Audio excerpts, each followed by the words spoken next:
Everybody, this is Dr. Joe Borio with this week's Health Kick. It's a beautiful day. It's Mother's Day. It's Sunday. It's probably about 4:30. I'm out on my back deck here. It's just gorgeous. So nice to get outside after just a long, hard winter, huh? Today I wanted to talk to you a little bit about a topic that I hear so many people suffering from, a couple of people close to me that I know, and that is bronchitis. Bronchitis is a condition I think that is misunderstood. It is improperly handled and treated too often, and if left untreated, properly cared for, people tend to become recurrent in their bronchial infections, bronchial inflammation, and as a result, they end up causing damage to the bronchitis, and they, like I said, become recurrent. They get it over and over and over. It becomes seasonal 2 or 3 times a year, and it's something that can cause permanent damage to the lung, which in turn makes you more prone to having it. Can cause more damage to the lungs. So it's certainly a condition, especially as we age, where the cardiopulmonary system tends to weaken in many people as well. It's certainly something to pay attention to. So what is bronchitis? Well, in your body, in your lungs, in your chest, you have what they call bronchi, which are large, think of like a garden hose. Think of large tubes that then branch out like a tree branch into smaller tubes that go to these little alveoli, which are little bubbles that blood circulates by, and you exchange carbon dioxide and oxygen for. So it's amazing how that system works, right? So the heart pumps blood that's deoxygenated by, and it picks up oxygen, and then it circulates throughout the body. So it's pretty amazing. And in the lining of your bronchi, it's a mucosal membrane. It's like the inside of your mouth. It's red. It's filled with a lot of blood circulation. It makes a lot of mucus. It stays very moist. It's a very smooth. It's actually a very beautiful form of body tissue if you look at it through bronchial scopes and so forth. It's pretty amazing. But in any case, there's little hairs on it as well. There's little hairs, and what they do is they swim in fluid, if you will, and they help cleanse your lung. Your lungs always clean itself from debris and pollutants and things that we breathe into the air. Now, what bronchitis is exactly that. Anytime you see itis really is Latin. It means inflammation of. So if you see arthritis, arth means joint in Latin. Itis means inflammation, so inflammation of the joint. Bronchitis means bronchi and inflammation. The bronchi, the tubes of the lung, are inflamed. It doesn't mean bacterial infection, doesn't even mean viral infection, doesn't mean allergy. It means inflammation of the bronchi. Now, I just tipped my hand here a little bit. The bronchi can be inflamed by many different things. They can be inflamed by viral infections. They can be inflamed by bacterial infections. They can be inflamed by debris, pollutants. Allergies can inflame them. Using your lungs in different temperatures, very hot temperatures, very cold temperatures, can cause inflammation of the bronchi as well. So that's really what bronchitis is. It's an inflammation of the bronchial tissue. Now, when it starts to get inflamed, just like your mouth and mucosal membrane, what's it start to do? It starts to make a bunch of mucus. It tends to swell. So now it's swollen, it's making a bunch of mucus, so it's tougher to get air in and out of your lung. Number 2, the bronchi is inflamed, so it means it's sore. So you get a tightening and a soreness in your chest. Number 3, you're making a bunch of mucus, so now you're making a bunch of yick, if you will, and then that gets down in the lung, and now you're trying to cough that through a tube that's narrowed and sore, and it gives you just an awful chest cold, as many people call it, but an awful chest compression and restriction, and certainly not anything that's comfortable to have. I can tell you that. So those people that get it recurrently, or those people that had it in the past, know exactly what I'm talking about. So how do we help bronchitis? How do we help bronchitis? Well, first off, the best approach is try not to get it. So let's say that we need to keep the lungs clean and healthy, and we need to keep the immune system elevated. How do we do that? All the things that I tell you guys about. You got to drink a lot of water. You got to take proper nutrition. You got to eat well. You got to exercise. You got to sleep well. You got to think positive mental thoughts. All the things. You got to make sure that you're getting adjusted. Those things all help the immune system. So those people that do that on a routine basis are much less likely to get a bronchial infection. On top of that, they're much less likely to have any type of infection for any long term. Number 2, by drinking water, as I said earlier, it allows the body to flush itself, so it allows different pollutants and so forth to get out of the body. Number 3, if you find you're somebody that deals with a lot of allergies, remember those omega-3 oils are really important.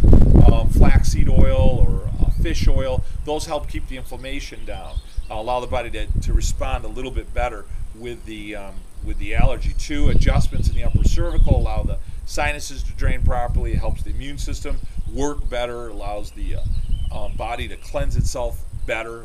That certainly will help greatly in the prevention or handling, caring for somebody that already has bronchitis. We want to use a saline wash. Those people that deal with a lot of allergy problems, we talked about that in one of the prior health kicks. A saline wash, like a salt water, they sell, for people that are real sensitive to that, they sell a mist. Works really well for those people, and what it does, just gives you a little cleansing of the sinuses and a little cleansing of the inside of the nasal passage, and allows you to wash that stuff out so you're not swallowing it down, and many times it drips in the lungs and certainly can lead to a lot of infections. Here's the other problems. A lot of us take antibiotics. We don't realize that 50% of the antibiotics actually produced in the world are given to our farm animals, so to cows, to beef, so we're getting in our milk, we're getting in our meat, they're giving it to chicken, they put it in the feed of a lot of these animals, certainly lamb, things that aren't grass-fed, certainly have a lot of antibiotics. If they're commercially grown animals, unfortunately they're filled with antibiotics, so we're ingesting a lot of antibiotics. That weakens the system. We're also treated with antibiotics improperly. 94+% of people with any type of infection, it's viral in nature, it's not bacterial. So we have this idea that's, laryngitis and pharyngitis and sinusitis and bronchitis. Oh my God, if it's yellow or green when you cough it up, that's some type of scientific method to determine whether it's bacterial, viral, and as a result, you got these people, they take an antibiotic, and the problem with that is the antibiotic kills all the good bacteria in your body, so it makes you more prone or more susceptible to secondary infection. So if you take an antibiotic, and most of the time your condition is viral, not bacterial, what happens is it kills all the bacteria, almost guarantees that you're going to get a bacterial infection, makes you prone to gastrointestinal influenza because you're killing all the healthy bugs, colitis because you're killing all the healthy bugs, makes you prone to yeast infections, makes you prone to skin reaction. In fact, the number one reason to go to the emergency room is a side effect of a prescription drug. Number one drug to have a side effect to is an antibiotic. So I could go on and on all day, but the reality is bronchitis can be serious, but certainly to be treated with antibiotic more often than not is the wrong approach.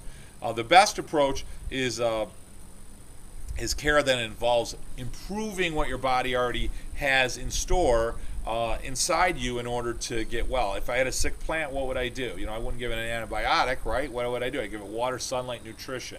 Well, my body has the same ability to heal as the plant, so what do I need to do to my body? I need to give it proper rest, I need to give it proper fluids, I need to give it proper nutrition. That nutrition will be in the form of food and neurology, making sure your spine's straight so all those healthy messages are going up and down in your immune system and lungs and cardiovascular system and so forth, are working the way they're supposed to. Those are really the best approaches. Now you talk about cold steam, you can talk about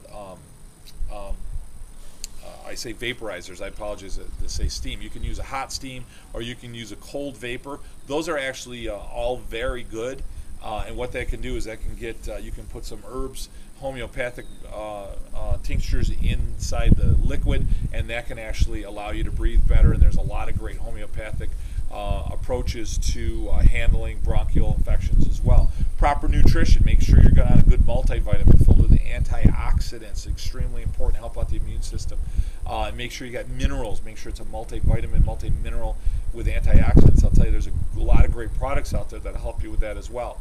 So by doing that stuff regularly, you're less likely to get bronchitis. If you get the bronchitis, then like I said, I would do all of those approaches, and you'll be amazed at not only will you be able to come over that infection without using any types of drugs, but your immune system has now learned how to handle that better, whether it's an allergy, a viral, or bacterial infection. And then as a result, what will happen is you won't be so likely to get it the next time and the next time. And over a period of a year or so, your lung tends to heal, and then you just don't get bronchitis anymore. And that's the best approach, the healthiest approach for it. And if you follow some of that advice, if not all that advice, I think you'll be very, very pleased. So share this with friends and family and so forth. We've been getting so many emails from people all over the world. It's amazing, from England and Australia and Canada and Mexico and the United States and the different countries in Europe on these health kicks. So I really appreciate those of you that have watched these, pass them along to as many people as you can. I think many people find them helpful. For those of you guys that are local in the Syracuse or Central New York area, we'd love to have you part of our practice. We work with grandma and grandpa and mom and dad. We work with young children. We work with babies. And we really have a wonderful practice that's a family-oriented practice to try to get people well and then keep them well and get them on the right track. I think it's unfortunate in our society that we look at disease as in the expression of disease, these symptoms, as the problem, when in reality your body has everything that it needs in order to be healthy. And by working with a health practitioner like myself, you can allow the body to express that health like it should and allow the body to be healthy all the time or almost all the time. And the quality of your life, the interaction with your friends and family, the interaction with coworkers, your energy level, everything's improved. The quality of your life is just improved at every level. And it amazes me how many people say that to me, and it's still amazing how many people don't really get it or don't fully understand that. So think about that, and hopefully someday you'll be part of our practice. And Monday is a perfect day. For those moms that are watching, or for those of you with moms, certainly say hi. For those of you that maybe mom's no longer with us, say a prayer and tell her hi, because she's certainly watching down on us. You guys have a wonderful day. Certainly stay healthy. Remember you, your mother, your father, your grandfather, your uncle, your cousin, your coworkers, everybody you know, you got to be under regular chiropractic care. You guys have a wonderful day. I'll talk to you guys next week.